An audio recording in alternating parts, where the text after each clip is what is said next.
Bienvenue dans Terrienne, l'actualité des femmes dans le monde. Le choix de Terrienne cette semaine nous emmène à la découverte de cette grande designeuse et architecte du XXe siècle, Charlotte Perriand. Son nom vous est peut-être inconnu, sauf si je vous dis qu'elle fut l'un des bras droits de Le Corbusier. Une exposition à Paris lui redonne la place qu'elle mérite, comme nous l'explique Sébastien Cherruet, historien de l'architecture. On a laissé peu de place aux femmes pour s'exprimer, et même lorsqu'elles se sont exprimées, on a rapidement oublié que les créations étaient d'elles. Je pense notamment à ce fauteuil sur lequel je suis. Et ce fauteuil, lorsqu'on le montre à des gens aujourd'hui, me disent « mais c'est un fauteuil de Le Corbusier », parce que lorsqu'il a été édité, on lui a rajouté les initiales LC. Le Corbusier. Et finalement, ce fauteuil, comme d'autres créations de Charlotte Perriand, est passé dans l'ombre de ce maître de la modernité qu'est Le Corbusier. Et puis, il y a cette idée, je pense un peu misogyne, que les femmes sont là pour faire de la décoration d'intérieur. Vous savez, voilà, elles choisissent la chaise, le fauteuil, le papier peint. Enfin, l'architecture, c'est les hommes. On bâtit le bâtiment, le plan masse, tout ça. Mais c'est faux. Charlotte Perriand réalise avec les Arcs une véritable ville de loisirs. C'est réellement un des grands bâtisseurs du XXe siècle.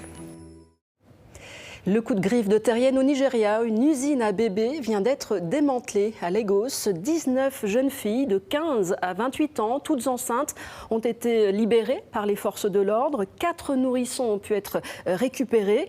Selon les Nations Unies, le trafic d'êtres humains est le 3e crime au Nigeria, derrière la fraude et le trafic de drogue. Il faut savoir qu'un bébé-fille se négocie autour de 800 € et qu'un garçon peut se vendre jusqu'à 1300 €. Terrienne tenait à applaudir l'incroyable performance de Catherine Zlatkovic, coup de cœur du concours d'éloquence Gisèle Halimi, organisé par la Fondation des femmes à Paris. Dans son discours, elle dénonce les violences faites aux femmes, en particulier celles qui souffrent de handicap. L'éloquence en langage des signes, ça donne ça.